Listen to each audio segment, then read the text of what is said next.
Are we on? I don't know. They're supposed to tell me before we go.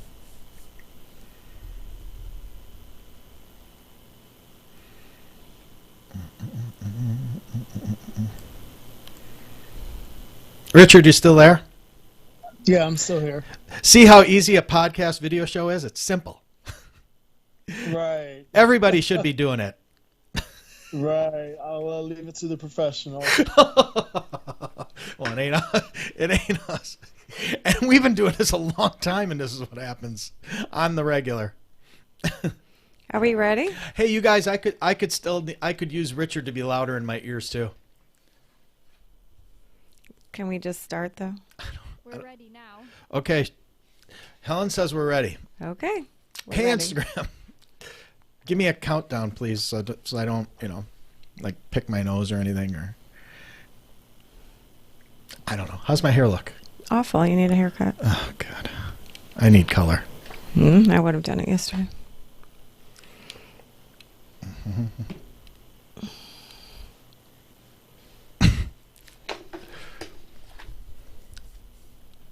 Okay, now 3, 2, 1.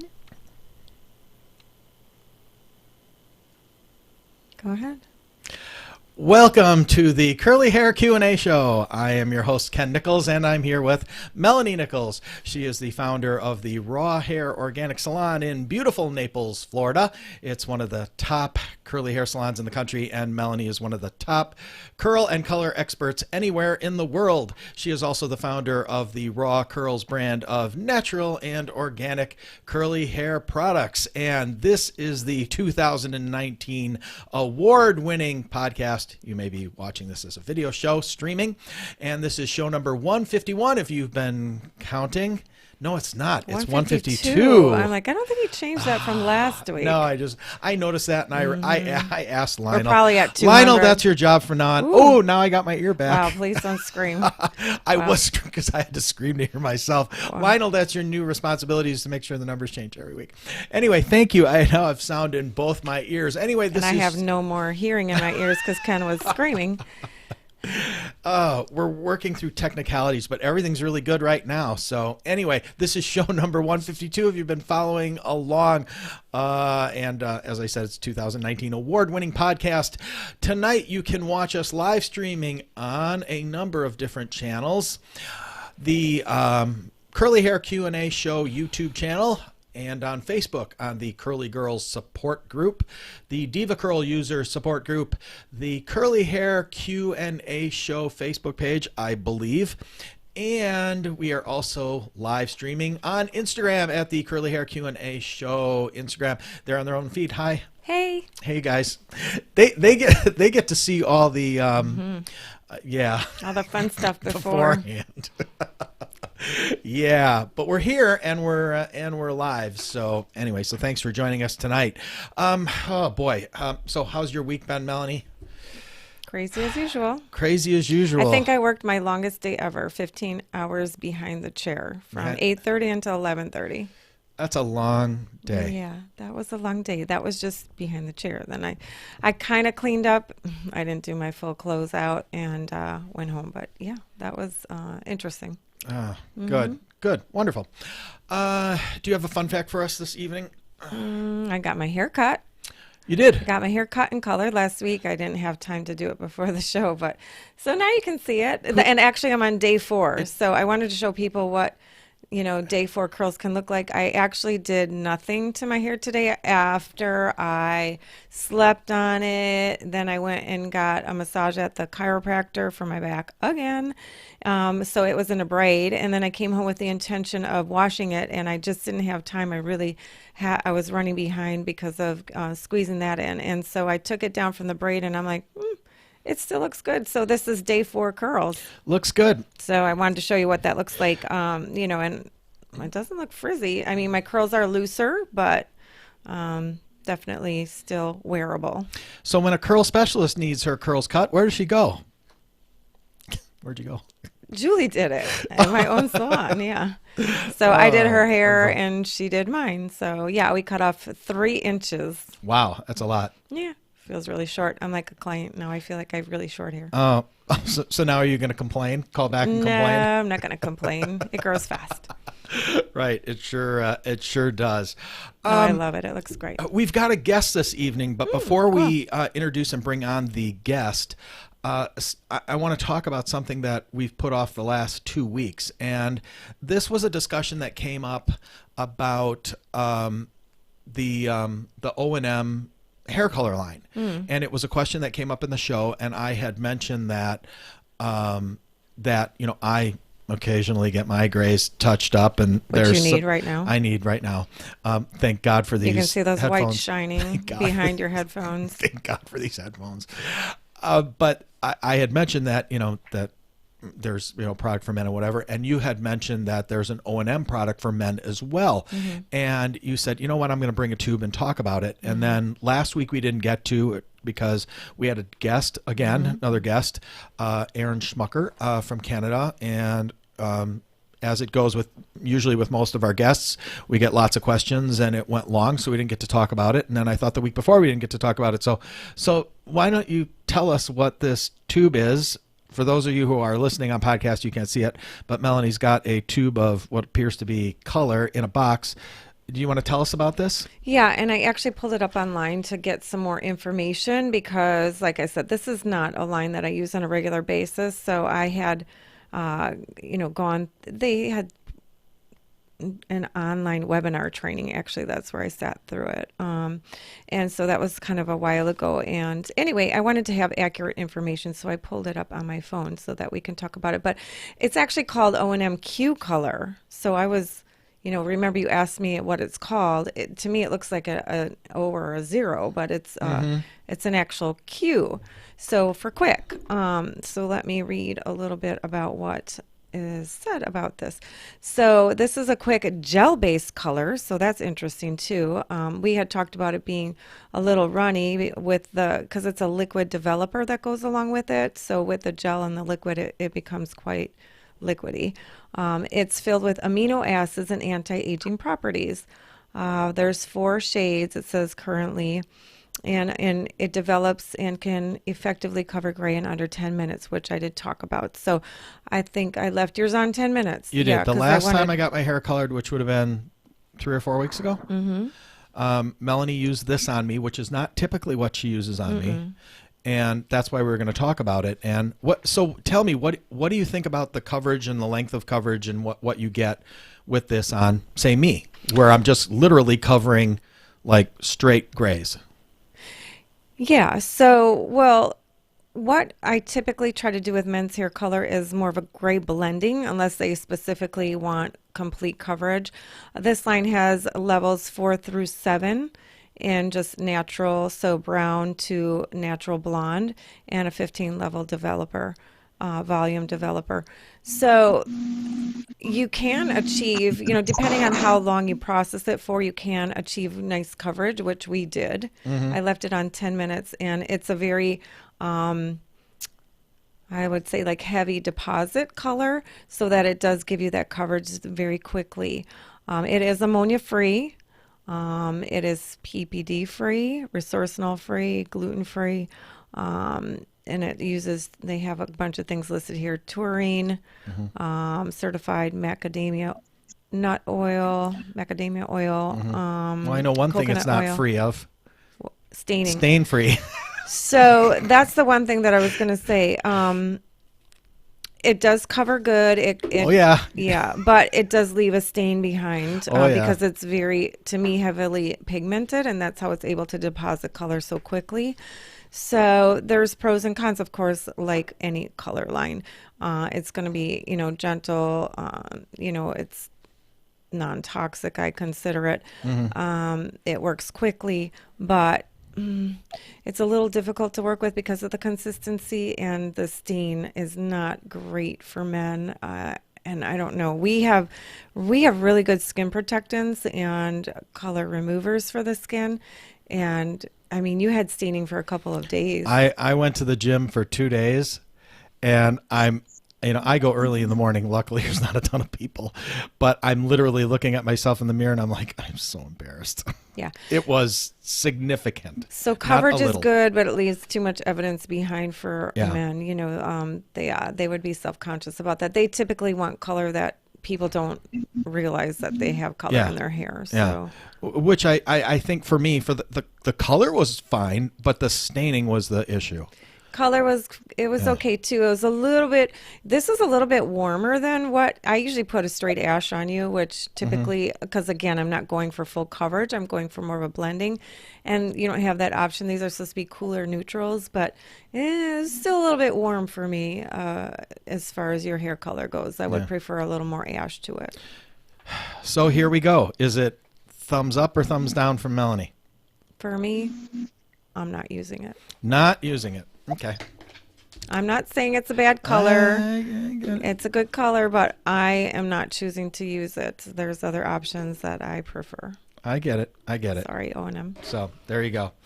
Okay. Well, there, finally, after 3 weeks, we finally got to talk about it. So there you go.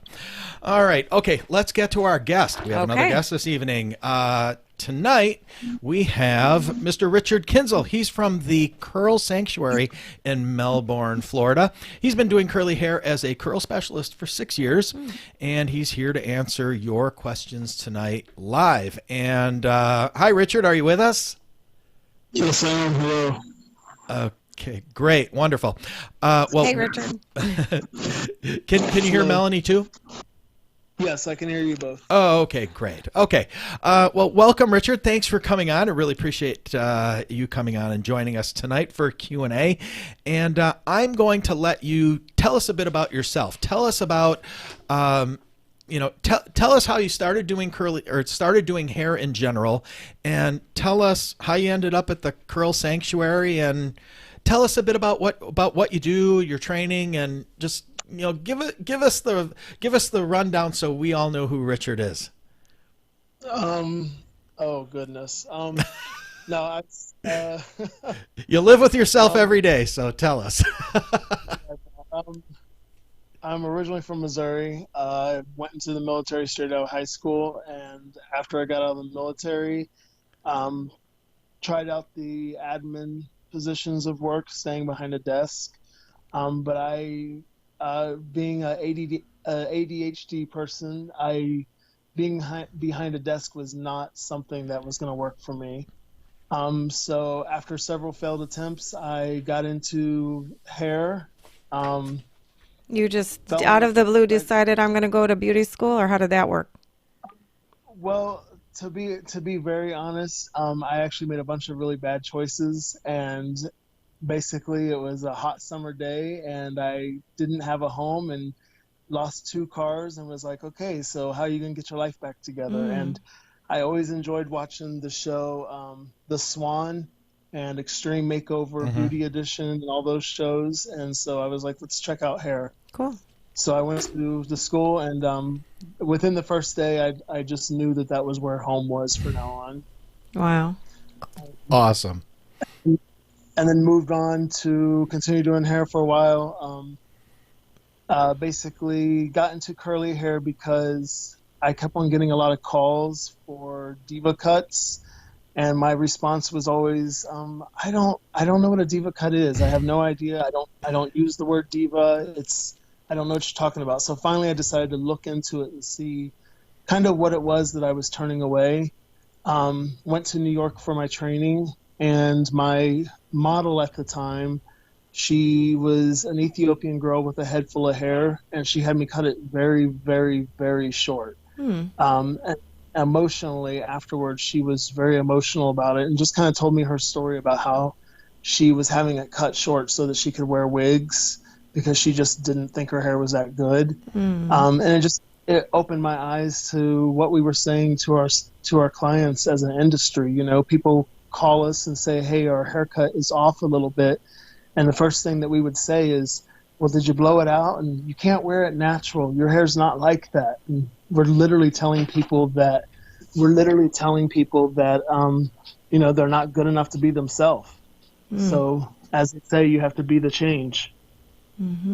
Yeah, that's interesting, because a lot of people, new clients that come in the salon, that is a problem with a lot of stylists that they go to. They're like, they always blow my hair out straight to cut it. And, they hate that because they want to just wear their curls. So that's how they find me. Well, very, very, very, very cool. Welcome to the welcome to the club. We're the founders of the club of bad decisions. So, well, now is the Curl Sanctuary your salon, or what? Is that just somewhere you work, or?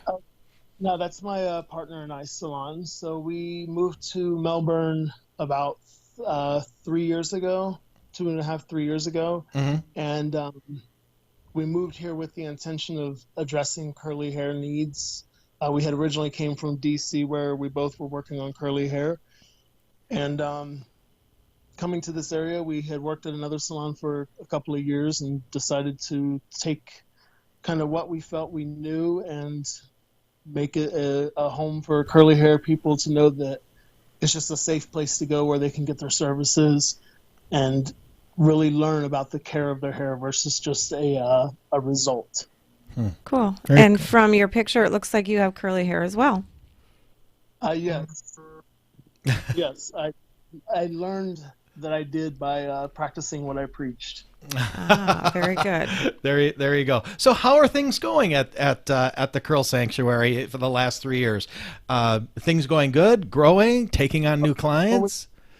We've only been open for 6 months, but we've been doing really well. I mean, we've lucky for us, we have a really great clientele that followed us and kind of believed in what we were trying to do. And we really just focused on growing by word of mouth and recommendations through social media, etc.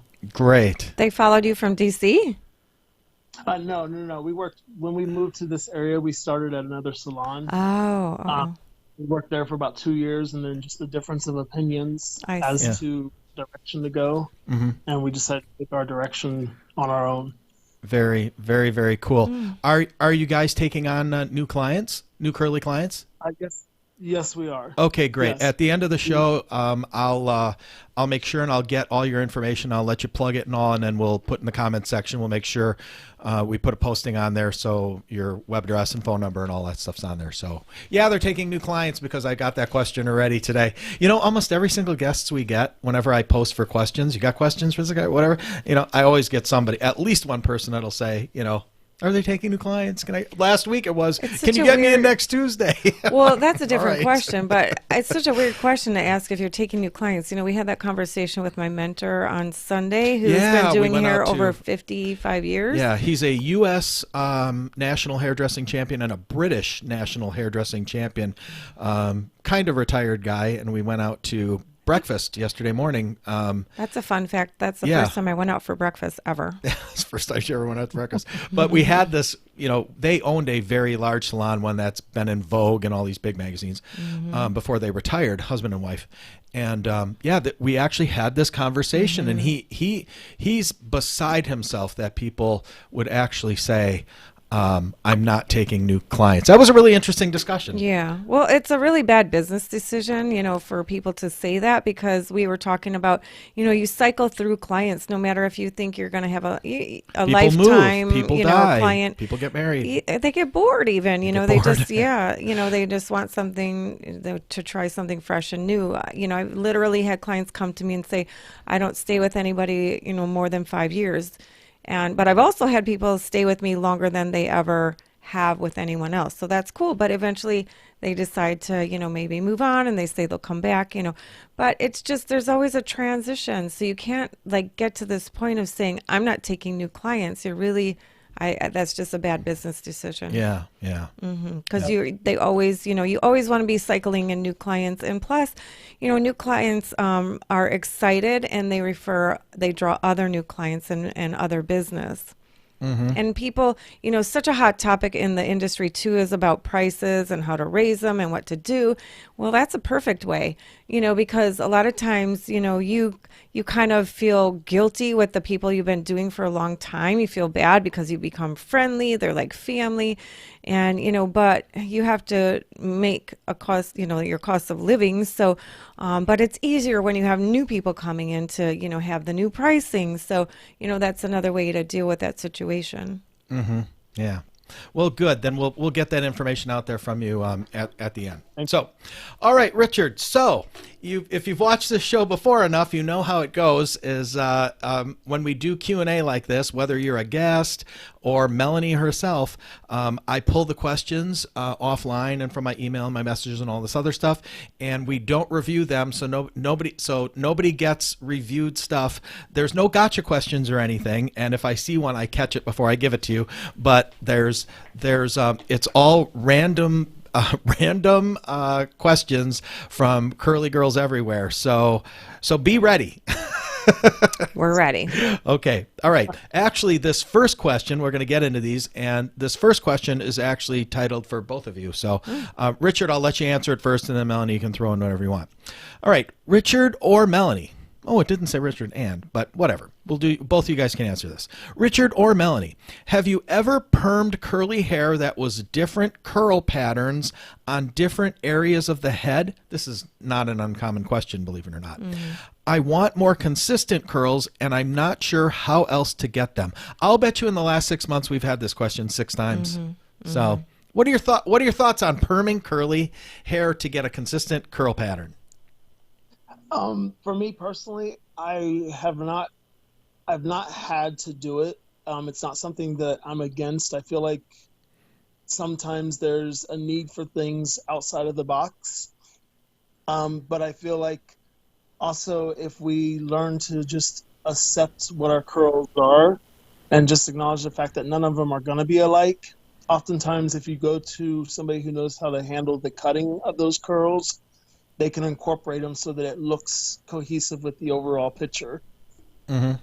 Melanie, what are your thoughts? What do you think? Yeah, I agree. That's a really good answer because the correct haircut is going to help to blend those straighter pieces. And like he said, and the proper styling techniques can help to, incorporate them into other curl groupings where it's going to kind of blend or hide. That being said, I have not done it either. I wouldn't be totally against it, but I can't say I'm totally for it either. Like I just wouldn't get into, perming a couple pieces of hair. I know we've had people ask about that. No, I would try to address it in other ways. Yeah. Well, this is really kind of interesting, and it actually goes back to another topic that we had yesterday at breakfast with Malcolm, where we were talking about, this is a guy who's, he worked, side by side with Vidal Sassoon, not at Vidal, like with him back in the day. He's an older guy. That's how old he is. That's how old he is. Sorry, Malcolm. They worked at He's got he a might be birthday watching. this Friday. He's got a birthday this Friday. But literally, they worked in the same salon, like side by side. And you look good. Yeah, right. He's got curly hair. He's got curly hair too. But anyway, Malcolm made a comment yesterday while we were talking and said, there is no perfect haircut. There's no perfect haircut. So if you think about curly hair in general, the perfection to me, and this is me. Chaos. Yeah, to me, the perfection is in the imperfection. To me, yes, that's just me. Yes, and that's why it's hard. A lot of times we were talking about this as well for experienced stylists. A lot of times they struggle a little bit more when they come to my class, rather than people that haven't had prior training in curly hair, or that haven't been in the industry as long. Even one of my employees that had been doing hair a longer time than my other stylist, it's a harder to break those habits because you're used to more technical cutting and trying to, make perfect lines. And that's not how curly hair works. It's all about, like you say, the imperfection or what we call controlled chaos. Yeah. And making that work. And clients even get confused. Like Julie just had someone that she did a curly haircut on, and she came back in the salon the next day saying, one side or one piece in the front was longer than the other. But as she's saying that, she's pulling the hair straight. And it's like, but that's not how you wear your hair. It's curly. So you can't sit there and pull it straight to measure to see if it's perfectly even, because that's not how it lies. And that's the whole idea behind the curly cut. So I, always step in and try to, explain that and say, sometimes we have to cut the hair uneven for it to lay even, or for it to look correct. Yeah. So, sometimes they get it and some, well. Yeah. Do you find that to be the case, Richard? Sometimes you got to do that? Absolutely. I kind of explain it as it's the difference of grandma making a dress versus the tailor making a dress. Uh-huh. Right. Grandma doesn't pay attention to the fabric. There you go. I like it. Yeah, there you go. All right, Richard. Boy, I've never met Richard in person, and you know, if I knew you, I would have no problem doing what I'm going to do to you, but I'm just gonna go with it. Because the question after this next one is kind of a gotcha one, but I'm going to give it to him anyway. Well, Okay. he can always say You can always say pass. no. You can always say pass. It's just like a game show here. If you don't want to answer, you don't know. You can say pass. What was that game where they could call like they had a chance? Oh, you could call a lifeline. Lifeline. I don't even know who he'd call on this. But anyway, let's do this other question first. So now you can. Now I'm curious. Oh, it's a good one. Oh God. No wonder everybody thinks I'm a jerk. Where do you see this? Anyway, all right, Richard, I want to switch from using Shea Moisture products to something a little better quality. Is there anything I need to do or should do before I switch? Or do I just start using them? Do I clarify? And if so, how do I know I'm clarified enough? Good question. Good series of questions. So what are your thoughts on switching from, you know, maybe an average brand to something a little better?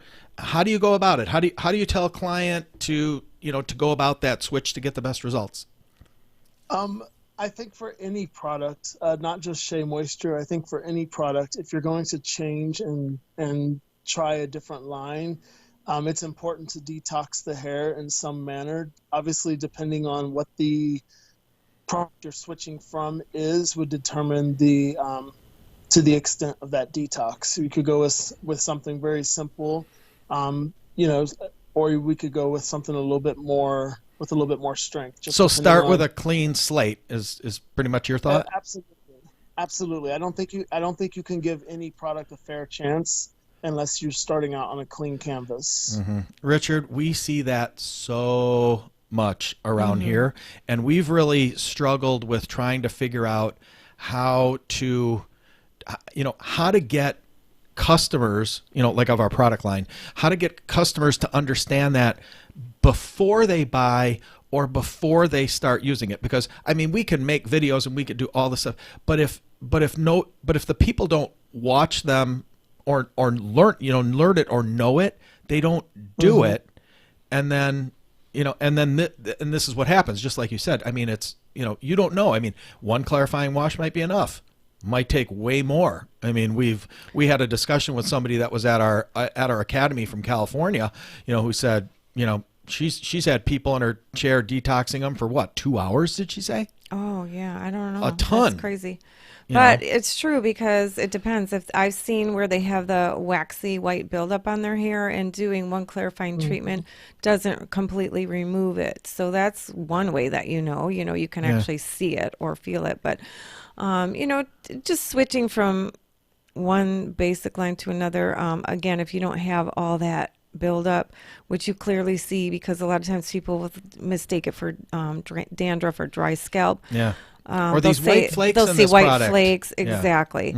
If you can't see it like that, then typically I would say one good clarifying session would be enough. Yeah. If you're still having problems using the new products, then I would go back and clarify again, or try something stronger, like Richard is saying. Yeah. Hey, so Richard, if a client comes to your salon, sits in your chair, first time client, and it's obvious to you that they got buildup, what do you do? What's your process? How do you go about it? For pretty much all of our clients that come into the sanctuary for the first time, we take them through a detox.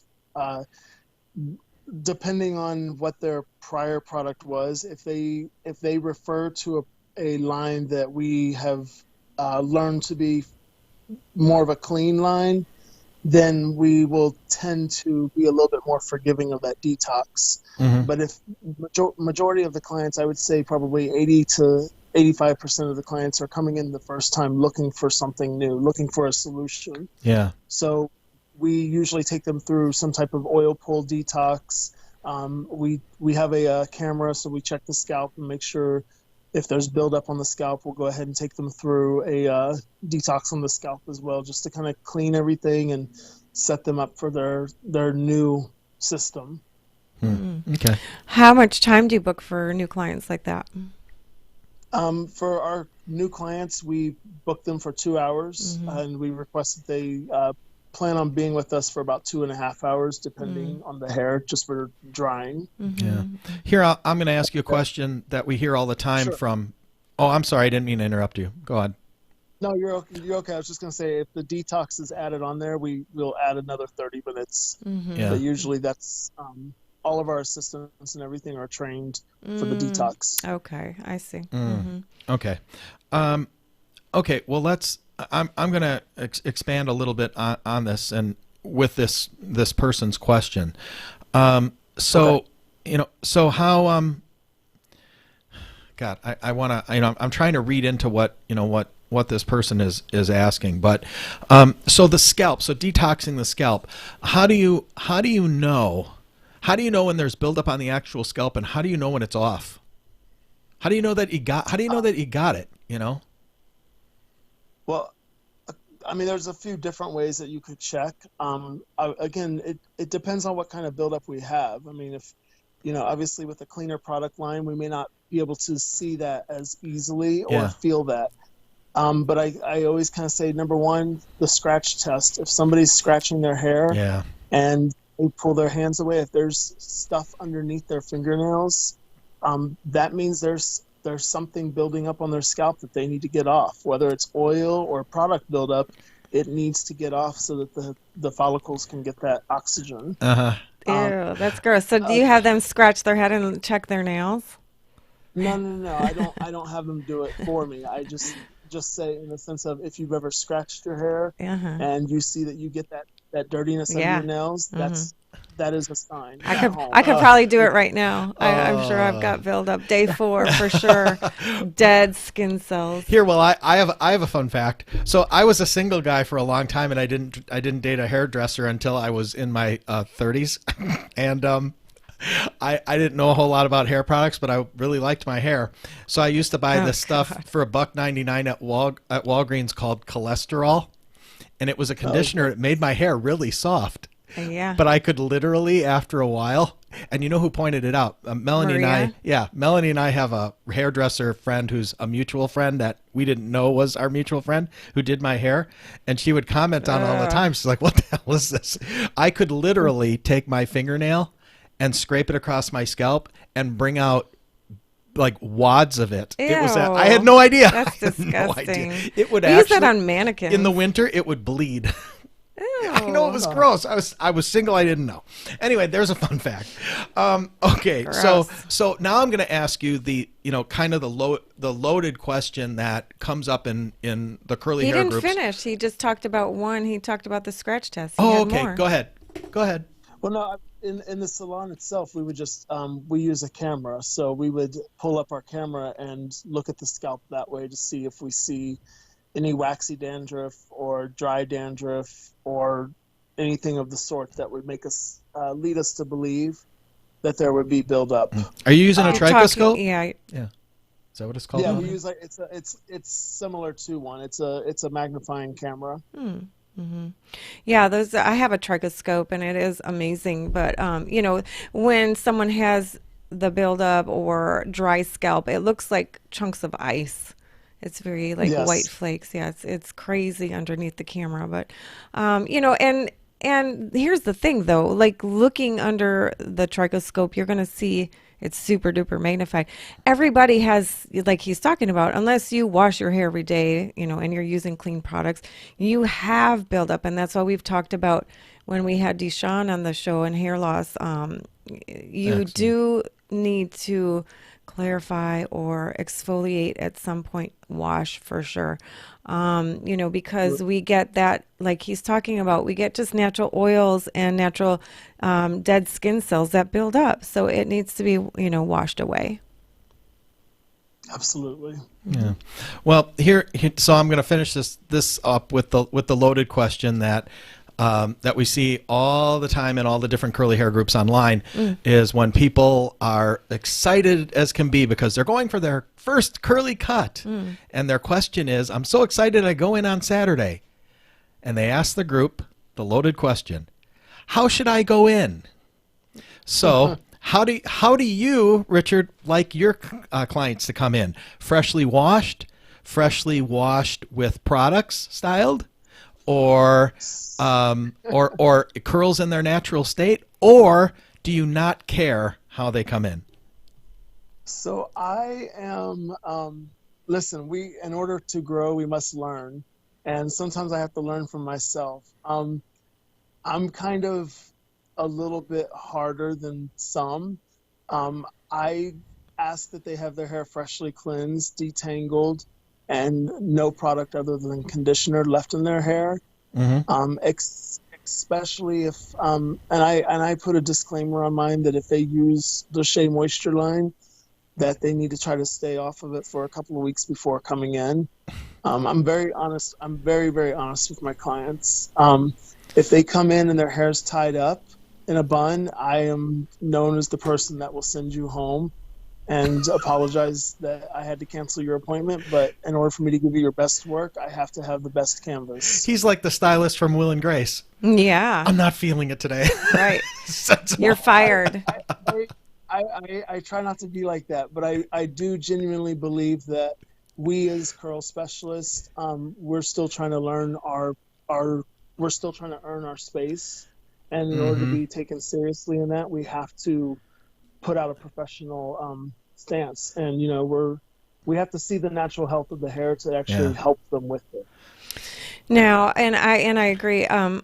I am not as strict just because of my schedule, and I know people wait a long time to get in, and so I have to be adaptable to certain situations. But here's the cool thing about the Raw Curls training, for stylists that haven't gone through it. Because I know how to cut dry, I know how to cut wet, I can do it all. And because of my experience, unless I'm making a huge change, I can, fortunately, it's not the best scenario like he's talking about. I just had this happen where a new client came in and she had her hair pulled back, and she, it was so tight in a ponytail, she took it down and I thought she had straight hair, and she was there for a curly cut. I'm like, I don't even see her curls like this. So I explained to them, it's kind of frustrating, and I say, look, normally we cut dry curl by curl, but I can't see any of that curl pattern in your hair. So, but because I have so much training, I can just adapt and still do a curly cut. But then I go into more of the wet cutting mode. And I know I could tell, I had her show me pictures where I could see at least, get an idea of how much her hair curls when it's styled. And so I can have an idea of how much shrinkage she's going to have, which wasn't a lot. So I knew it was safe.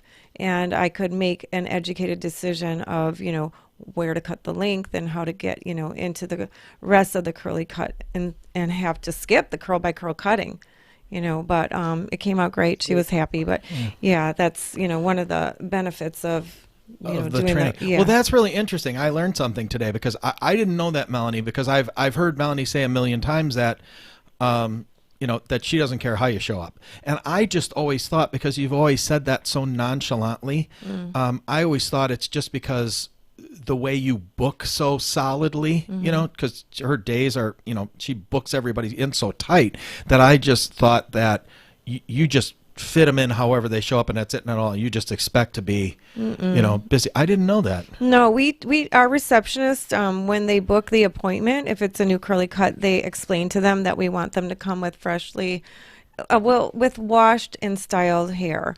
I prefer to have it styled how they would normally wear it, and it doesn't have to be, I'm going to go back. I didn't mean freshly washed, because I tell them it doesn't have to be washed that day because I'm going to wash it. But as long as it's not like, really, whatever, beyond 4-day curls or something, I have to be able to see that curl pattern is what we normally tell them, please don't pull it up, like he's saying, don't have it in a bun.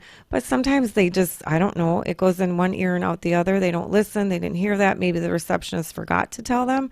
So, I many times have had to alter the way that I cut and accommodate. But also, many times I can just refresh with a Raw Curls anti-frizz spray and see that curl pattern come back. But there's some scenarios like the one I just talked about where that was not going to happen.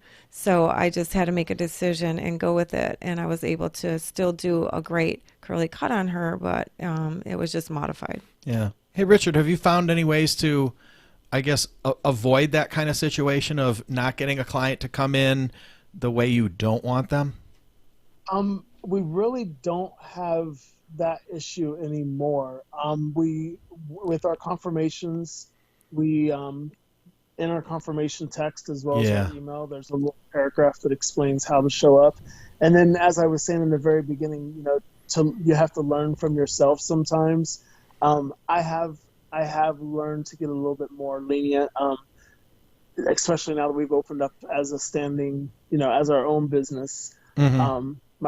My partner, he also specializes in curly hair, and he kind of is the same as Melanie. He will take it pretty much how it is, as long as he can get a good idea of what the curl pattern is supposed to be. Mm-hmm. And I think it also goes back to just how people are trained. I was trained one way, and then I kind of trained myself a lot of things, and it just kind of drew the perimeters in which I could work at that time. Mm-hmm. Yeah.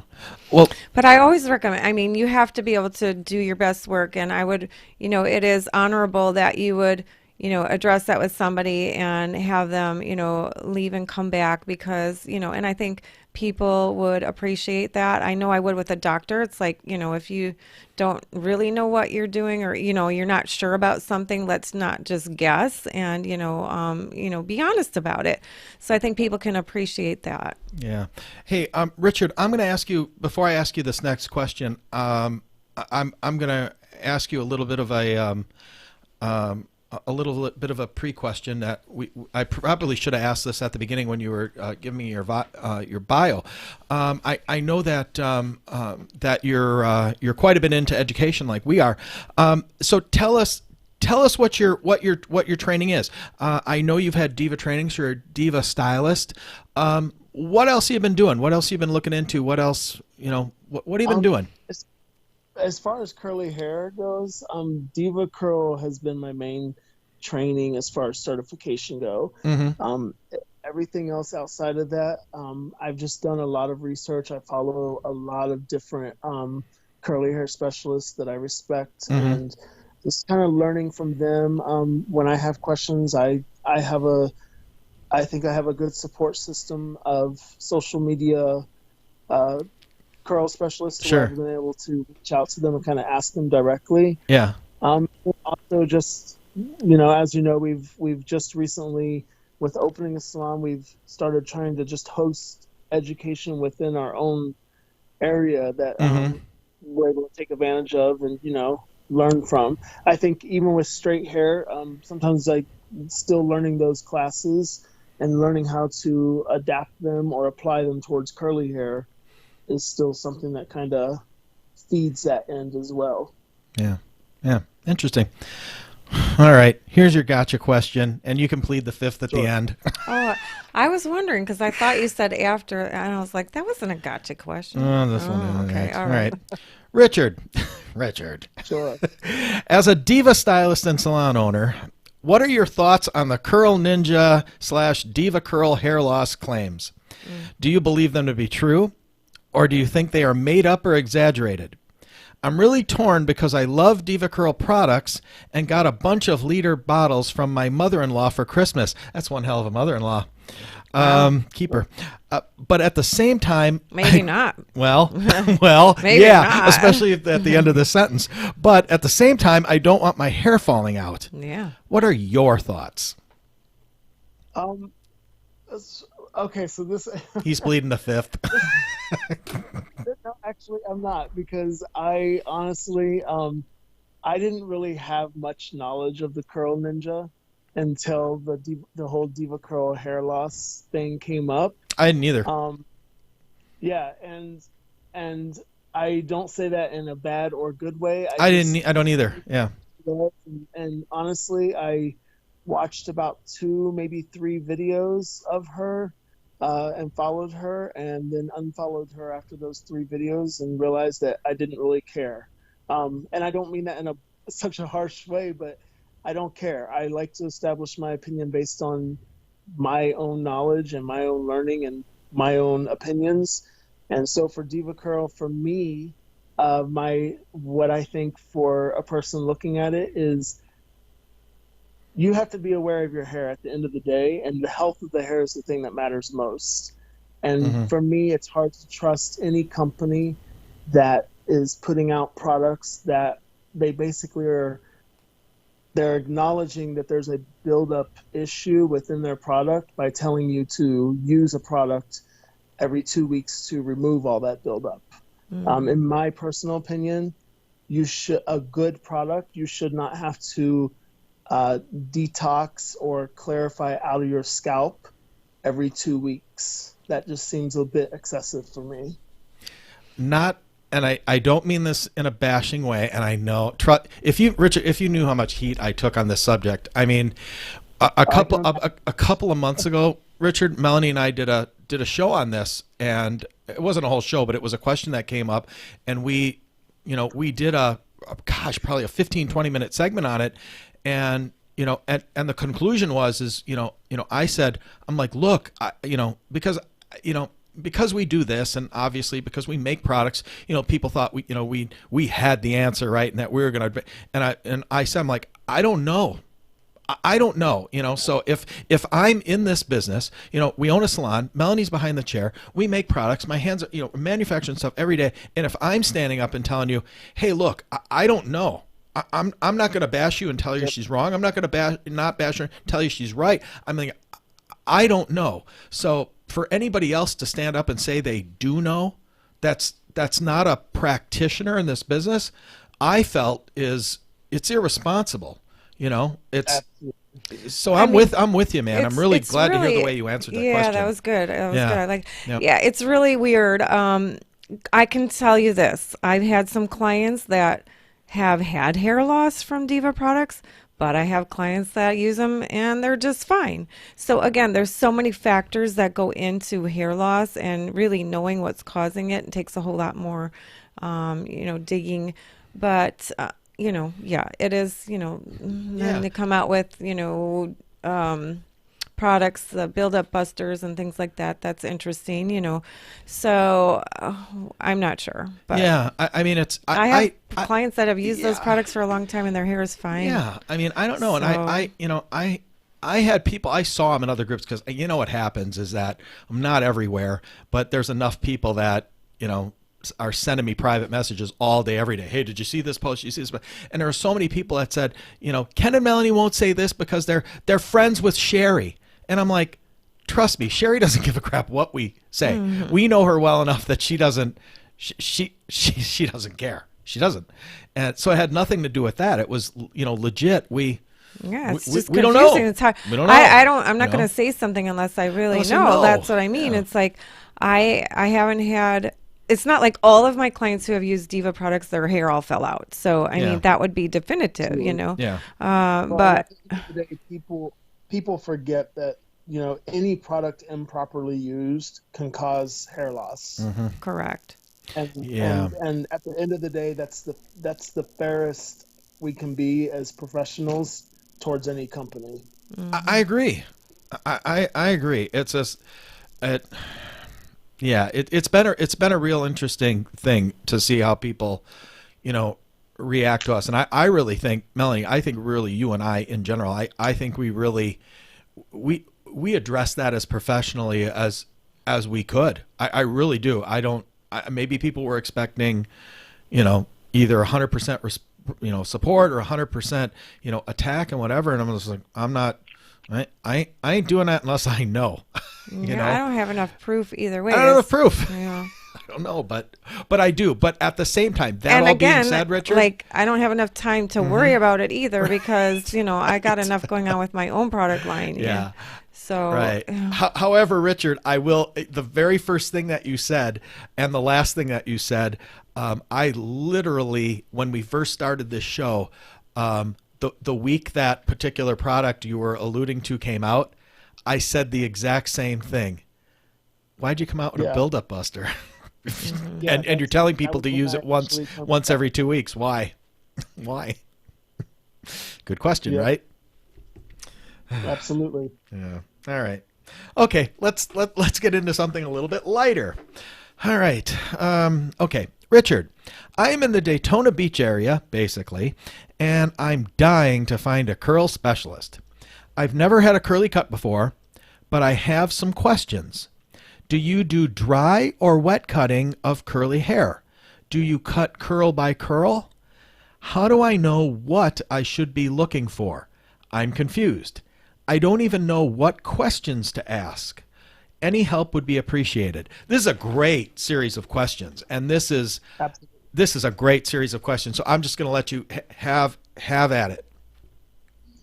Um, so for me personally, I choose to cut dry.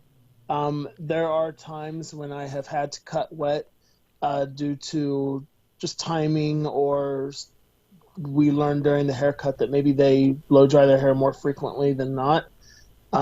But I would say 95 to 98% of my cutting is done on dry hair. Um, as far as curl by curl goes, sometimes I think that terminology can be a little bit misleading.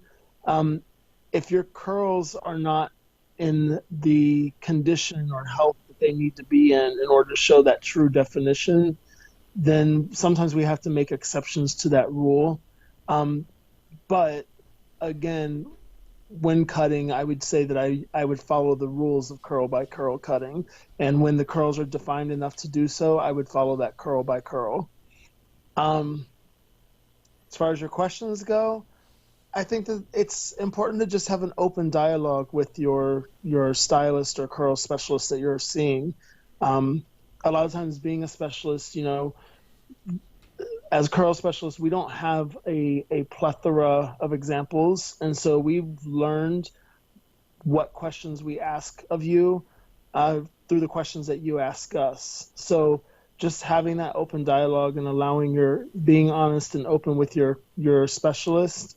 So, and just ask them what you need. Honestly, if you don't want frizz, ask them how to fix the frizz. And just be honest with them. If you're telling them that you wear your hair down all the time and you really put it in a ponytail, then that probably means that long hair is not the best thing for your lifestyle.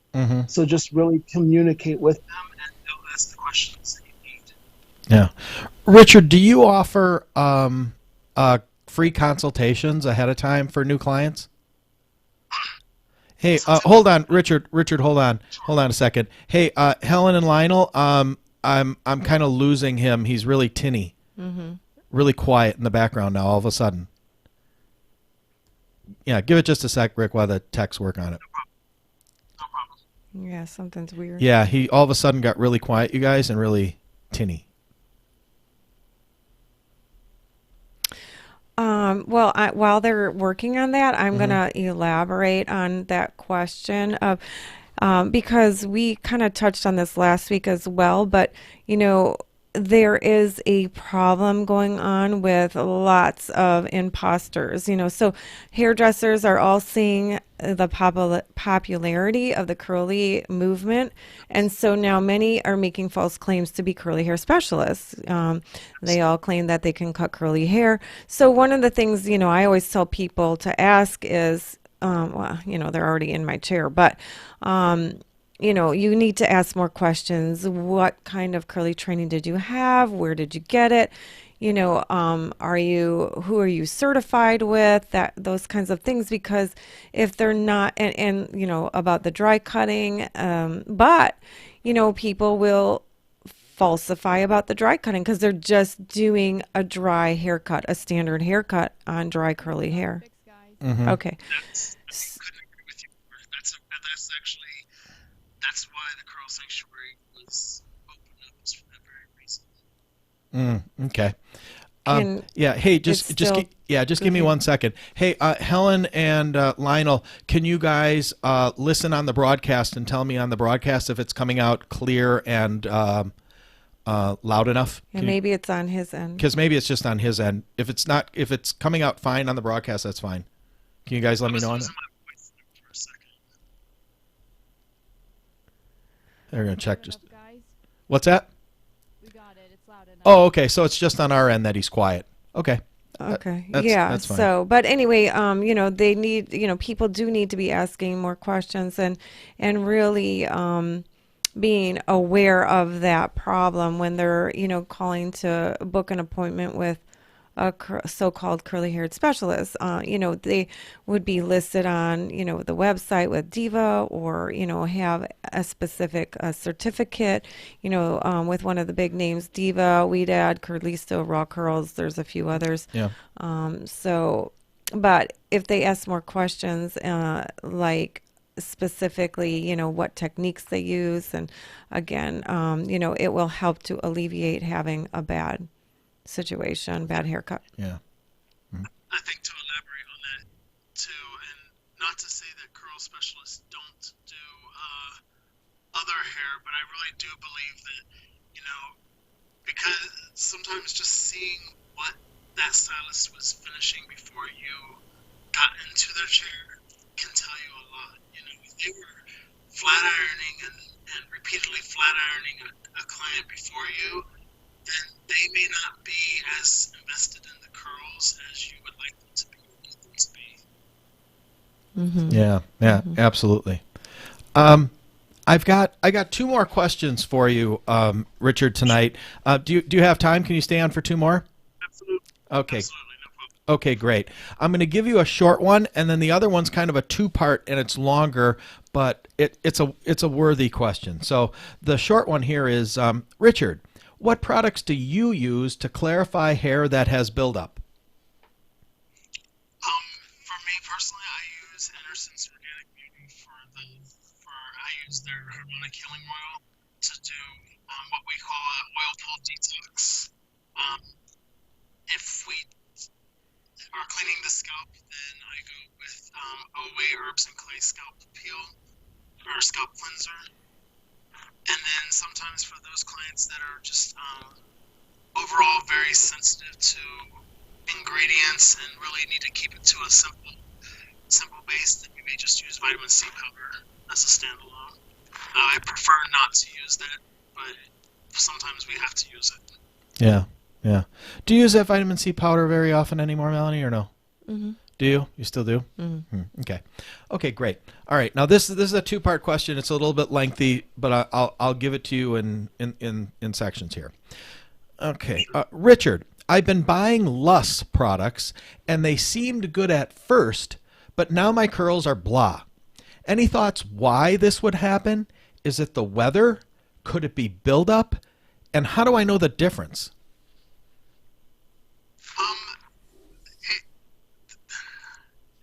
Since we're talking about a brand specifically, then yes, I would say that it could be buildup.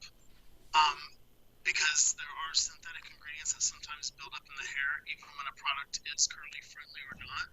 Thank you. I say that all the time. Nobody listens. No, it's the way I look at it, and this is kind of there's two things I always say to people that use products like Colorist or Shea Moisture, etc. Is one, it's kind of like a pack of cigarettes. The first cigarette seems like a good idea, but by the end of the pack, you're dying, you're choking, and that's what you're doing to your curls as well. And two, it's kind of like a suitcase. The suitcase is full of winter clothes, and you just keep adding on these winter clothes, but yet you're packing for a cruise. Until you take off those winter clothes, you can't fit that bikini in there, so you've got to clean it out and keep all that buildup from synthetic ingredients from your hair so that the stuff you actually need can go with you throughout the day. Yep. We've been preaching that for years, and you'd be surprised how many people fight us on it. It's a struggle, but yeah. Okay, so here's the second part, and this really obvious. You're going to tell this woman's been, she's really trying. She's really trying. Okay, her second part. Here's her follow-up. I have a follow-up question. Is it common for a person's curls to get quote unquote used to a product line and have to change to a new one? I'm wondering if I am the only person this has happened to. My curls used to be great with InnerSense products, but now my curls seem dry, a bit frizzy, and not just quote-unquote poppin' like they did before. I used to use Diva Curl, but switched back in the summer because everyone in the Facebook groups was. It's obviously probably when that whole thing happened. InnerSense is expensive, and I've got liter bottles, and I don't want to throw them away. But man, my curls are not great anymore. Any suggestions? So I guess, the initial question is, do people's curls or hair in general get used to a product where maybe they work at one point and then don't anymore? I think every stylist is going to have a different answer for that. Personally, I think that it's important to remember that the weather changes, and as the weather changes, your curls needs change as well. Elaborate on that. Tell us more on that. Well, what I mean by that is, if we're dealing with a humid climate like we are here in Florida, we're going to make sure that we're, putting a lot of moisture in our hair to keep it happy so that it doesn't reach out to that humidity when it goes outside. But for instance, we're going through a cold spell this evening. If you're running your air, you're drying that air out. So if you still do your hair according to your normal routine, the moisture you're putting in is going to weigh down your hair more than normal. And that could be seen as buildup. That could be seen as heaviness. And so you want to just make sure that you're really thinking about what the environment is around you when doing your hair. And it's going to change according to the weather. It really does. That would be my best answer on that aspect of it. Okay. But I do think also we get bored with products, and I think sometimes in order to see what our hair is able to do, sometimes it's important to try other things. After a year of going healthy with the product, it's kind of like I want to see what I always say. A woman wants to see what red lipstick looks like, so it's important to see what that red lipstick looks like and know how to remove it afterwards. Right. I love my red lipstick. Exactly. And you know how to remove it afterwards. Right. It's not Oh my God. I never used to wear red ever, and then I always did that for the hair shows because of used to do the rockabilly thing. Look, and then used to do everyone said I look younger, so that was it. Red for me, red for life. I'm never wiping it off. I sleep with it on. Well, there you go. Yeah. All right. Well, thank you, Richard. So tell us if someone would like to book an appointment with you. I'm sorry. Go ahead. I want to say something about that question because, Julie talks about this all the time, and I do too. There's some interesting things that happen when Julie's a stylist in our salon. For those of you who don't know, got type 3 and 4 curly hair. So before using my brand, the Raw Curls products, we both noticed some things that used to happen. And, and we all grew up with that mentality that, our hair gets used to a product and we just need to change. But, we've realized now that that's typically because you're getting some buildup. I don't know why she's saying that about the InnerSense because that is a clean product. Yeah, that's why I thought I'm going to ask him because I knew he used it. Right. So I don't get that. That's interesting. Either. Makes no sense. Can I interrupt? Yeah. Oftentimes with the InnerSense line, when a person says that they feel like it's building up or that their hair is drying from it, there's a couple of things that we have to remember. And also, even with Raw Curls, I'm sure, the hair's not getting coated with all the synthetic ingredients that give the illusion of healthy hair. So if you're using a clean product to start, you're feeling that hair might feel dry because that's the actual health of our hair. And then the other thing is sometimes if you're not using a product correctly, again, if you're not using enough water on a clean product line, you're going to have what feels like buildup because you're not working the product into the hair. It's not getting into the shaft. Yep. That's true. Exactly. not meant to sit on the surface like a lot of the synthetic ingredient-based products. Right. Yeah, and that's very true. But yeah, we haven't noticed that there's a need to switch, or the hair stops, working with it, or that, it actually gets better and better as you use it. And, that happened with Julie. It took about a month, she said, for her hair to transition to using my product line. But then, she's never looked back and her hair's never looked better. Yeah. I tell people, all the time that, lines like ours, clean lines like ours, they heal the hair from the inside out. And Because like what Richard's saying, Yeah. they do penetrate into the hair instead of just coating on top of the hair. yeah. And I think I mentioned at the beginning, Richard, that's one of the things that we've been trying to figure out and kind of struggling with is because, we'll see people that I see it with InnerSense and I see it with us, with ours all the time is you see these people that, they're switching from let's just call it a crappy brand. I won't name it, but let's just say a crappy brand. And, they're all excited and then they try it and they say, my hair feels like straw, whatever, blah, blah, blah. And I know what it is. But again, like if I can't educate the consumer first, I can't get them I can try, but if they don't watch or listen or whatever, it's like you lose them right from the start. So like a brand like InnerSense and a brand like ours, I'm sure they're dealing with the same problems that we are, as are the salons that carry these products. And I would frankly love to have a conversation with the people from InnerSense and said, hey, let's get together and do a video because, Richard, you know as well as I do that the stuff that they're making and the stuff that we're making is really the way the industry needs to be going. And absolutely, but we're going to lose more people than we are gaining them if we can't educate them to that fact and say, hey, look, there's a bit of a science to this. There's a bit of a curve to this, and you guys got to know it. And I've thought about this long and hard, and I'm like, I'd love to have a conversation with them and say, hey, let's get together and do a video together and say, look, we don't care what you buy. We just want you to buy better stuff because we know you should and why, and this is why. And this is what you need to do to make them effective and whatever. And I think that would do wonders for them, for us, and for all the stylists and salons that buy our stuff. And I think the other big thing that I think it would do, Richard, is I think if we did that and got that out there to where people would make that aha moment, that it would force a lot of these other brands that are making crap to realize, oh crap, now the consumers are educated, and it would force them to make better stuff. I really believe it. Well, I think, the solution that we've talked about and haven't acted on is that we need to add the clarifier as a product in our starter kits. You need to have a starter kit with a clarifier, with instructions, and that would alleviate a lot of those problems. Yeah. Now, that's first transitioning from one product to the other. That's not what she's talking about. She's been using a product for time, over time, and then feeling like the hair gets used to it and, is needing a change. Yeah, but think about the question, you guys, about how she asked this. She said, I've been buying less product. This was her first part of the question was, I've been buying less products and they were good at first, but now our curls are blah.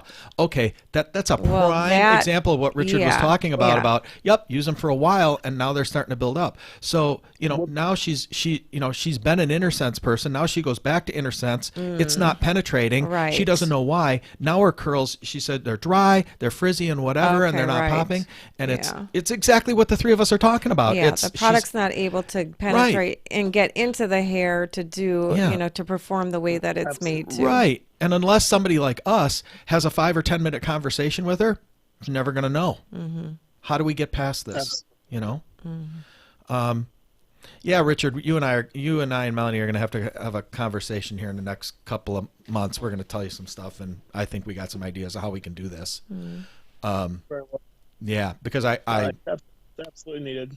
Yeah, it's definitely needed. That's why I'm sad to hear you say that, to answer this the way you did, but I'm happy at the same time that there's other people that really get it, really get it. So anyway, all right. So, okay. So now let's wrap it up. So thanks for staying a little later, Richard. We really appreciate it. And I know everybody watching and listening does too. So if someone would like to get their curls done at the Curl Sanctuary or, have you do their curly hair, how do they get in touch with you and how do they find you and where are you at and give us all your deets? Okay. So you can find the Curl Sanctuary. We're located in Melbourne, Florida. Our website is thecurlsanctuary.com. We're on Facebook and all other social media as The Curl Sanctuary. That's THE Curl Sanctuary. And you can also always reach out by phone at 321-586-2700. Repeat that again. I can't write that fast. That is 321-586-2700. 00. And that's in Melbourne, Florida, correct? That's in Florida, and we have 3 stylists, all 3 of which are Diva Curl certified. 2 are level 2s, and 1 is a level 1. Okay, great. Very Wonderful. good. Is that where you used to go to rent that condo? No, that's Cocoa Beach, which is close. This is all the same basic area. Okay. Yeah. Back in my other life. Yeah. Years ago. Well, thanks again, Richard. Hey, if it was great having you on the show. Yeah, would you come on again if I asked you? Absolutely. Good. It wasn't too painful. There you go. I appreciate that, and that's that's what I tell everybody is it's not a painful experience. It's fun, and it's really good because we see it on our end through our social media and whatever. We'll get a lot of contacts over the next several weeks. Because it's on our YouTube channel and our podcast station as well, the Curly Hair Q&A show podcast station, and it helps to keep you well known as as the expert that you are. So thanks again. We really appreciate it. We'll be talking to you soon, and take care. Good luck at the Curl Sanctuary. Thank you so much. You as well. All right. Good night. Thanks a lot. So there you have it. That was fun. Yeah. I have a good time with these interviews because sometimes we bring people on and sometimes they have a lot of the same thoughts and processes that we do. Sometimes they're different. Sometimes it's a mix, and it's great. It's great education to see what other people are doing, and for people.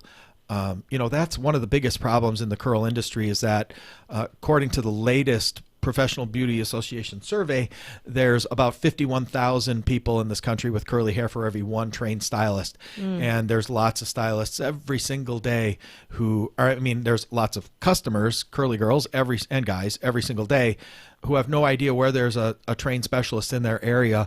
And by bringing them on this show, the largest curly hair podcast, more people learn of, more salons where there's trained stylists. So for me, it's really cool. So I'm glad for that. Yes, so that was fun. It's fun. Good. Wonderful. Okay. All right, you guys, we'll see you next week, Monday night for episode 153, right? 153. Yeah. And I think we have a guest next week too, but I can't remember who it is. But I'm pretty sure I got guests like the next 3 or 4 weeks. We got good ones too. What is next week anyway? Is it the end of the month already? Yeah. It's the last Monday of the month. Oh boy. Anyway, all right. Okay. All right. Thanks for hanging with us, and we'll see you next week. Have a great curly week. It's going to be cold, so my curls are going to be different. Uh-oh. Okay, all right. Bye.